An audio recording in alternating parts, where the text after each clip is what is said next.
اپنی اولاد کو بٹھا کے اہل بیت کی جو محبت ہے دین کے ساتھ، اہل بیت کی جو دین کے ساتھ وفا ہے، وہ اپنی اولاد کو بتائیں، اور اپنی اولاد کو بتائیں کہ جس طرح نبی کی محبت ہمارے اوپر لازم واجب ہے، اس طرح آل رسول کی محبت بھی ہمارے اوپر لازم ہے۔ اگر کوئی شخص اپنے سینے میں اہل بیت کا بغض رکھتا ہے تو وہ سینہ کسی مومن کا سینہ نہیں ہے۔ امام شافعی نے تو قلم توڑ دیے، آپ فرماتے ہیں نبی کے گھر والوں تمہاری محبت ہمارے اوپر کیوں لازم نہ ہو، ہماری تو اتنی دیر تک نماز ہی نہیں ہوتی جب تک آپ پہ درود نہیں پڑھ لیتے۔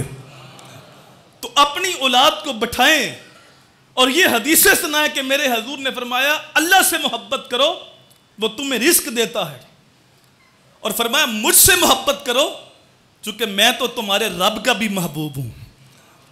آدم چشتی نے قلم توڑ دیے، اپنا معیار زمانے سے جدا رکھتے ہیں، ہم تو محبوب بھی محبوب خدا رکھتے ہیں۔ گلیوں میں آوارہ پھرنے والا شخص ہمارا محبوب نہیں ہو سکتا، کسی کی عزت کو آنکھیں پھاڑ پھاڑ کے دیکھنے والا ہمارا محبوب نہیں ہو سکتا۔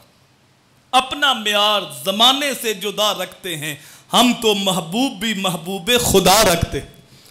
تو فرمایا اللہ سے محبت کرو وہ تمہیں رزق دیتا ہے، تمہاری ضروریات کا کفیل ہے، تمہیں نعمتیں عطا کرتا ہے، اور مجھ سے محبت کرو میں تمہارے رب کا محبوب ہوں۔ اور آگے فرمایا میری آل سے محبت کرو چونکہ وہ میرا خون ہے اور میرا نسب ہے۔ حضور نے یہاں ارشاد فرمایا کہ اللہ سے محبت کرو چونکہ وہ تمہارا خالق و مالک ہے، اور مجھ سے محبت کرو اللہ کے لیے، اور آگے فرمایا میری آل سے محبت کرو میرے لیے۔ یہاں آ کے لوگوں کو دین سمجھنے میں ٹھوکر لگتی ہے۔ یہ محرم کا مہینہ آتا ہے، کچھ صحابہ کا جھنڈا اٹھاتے ہیں اور اہل بیت کے ساتھ بغض رکھتے ہیں، اور جب ان کا بغض زبانوں پہ آتا ہے تو پھر وہ یزید کے گیت گا رہے ہوتے ہیں، اصل میں اہل بیت کا بغض بول رہا ہوتا ہے، اور کچھ اہل بیت کی محبت کا دم بھرتے ہیں، حسن و حسین کی بات تو کریں گے اور آنسو بھی بہائیں گے، لیکن اصحاب ثلاثہ کو گالیاں دیں گے، اصحاب پیغمبر کو برا بلا کہیں گے۔ اللہ اکبر، وہ ابو بکر جن کی عظمت کا عالم یہ ہے کہ میرے حضور فرمایا میرے اوپر جس نے بھی احسان کیا ہے میں نے اس کے احسان کا بدلہ دے دیا ہے، لیکن ابو بکر ایک ایسا شخص ہے جس کے احسان کا بدلہ قیامت کو اللہ ہی پورا فرمائے گا۔ کوئی حضرت عمر فاروق کے بارے بات کرتا ہے، تان کرتا ہے، وہ حضرت عمر جس کے بارے میرے حضور فرمائیں لو کانا بعدی نبی لکانا عمر، میرے بعد نبوت کا دروازہ بند ہے، اگر میرے بعد کو نبی ہوتا تو عمر فاروق ہوتا۔ الشیطان یفر من ظل عمر، میرا عمر اتنا پاک ہے اس کے سائے شیطان بھی ڈر کے بھاگ جاتا ہے، جس نے جنتی دیکھنا ہو میرے عمر کو دیکھ۔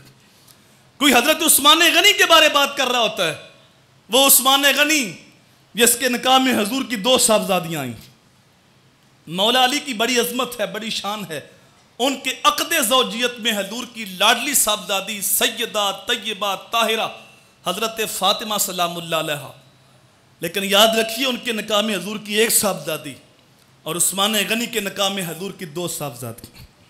یہ ایسا عزاد ہے نہ صرف اس امت میں بلکہ پچھلی امتوں میں، حضرت آدم علیہ السلام سے لے کر میرے حضور تک کسی نبی کے کسی امتی کو یہ اعزاز نہیں ملا کہ اس کے نکاح میں کسی نبی کی 2 بیٹیاں یکے بعد دیگرے آئی ہیں۔ یہ اعزاز صرف عثمان غنی کو حاصل ہے۔ جب پہلی بیوی انتقال کر گئی تو حضور صلی اللہ علیہ وسلم نے دوسری بیٹی کا نکاح عثمان غنی کے ساتھ پڑھا، اور وہ بھی حضور کی حیات طیبہ کے اندر انتقال کر گئی، اور ایک دن دیکھا کہ عثمان غنی پریشان بیٹھے ہیں، تو میرے حضور نے فرمایا عثمان میرے پاس اور کوئی بیٹی ہے نہیں ورنہ میں اس کا نکاح بھی تیرے ساتھ کرتا، اور پھر صحابہ سے کہا کہ اس کا نکاح کر دو، اور پھر اگلا جملہ حضور نے ارشاد فرمایا لو کانا اندی میات بناتن لزوجتک یا عثمان، اے عثمان اگر خدا محمد کو 100 بیٹیاں عطا کرتا اور وہ تیرے نکاح میں جاتی اور فوت ہوتی جاتی میں 100 کی 100 تیرے نکاح میں دیتا۔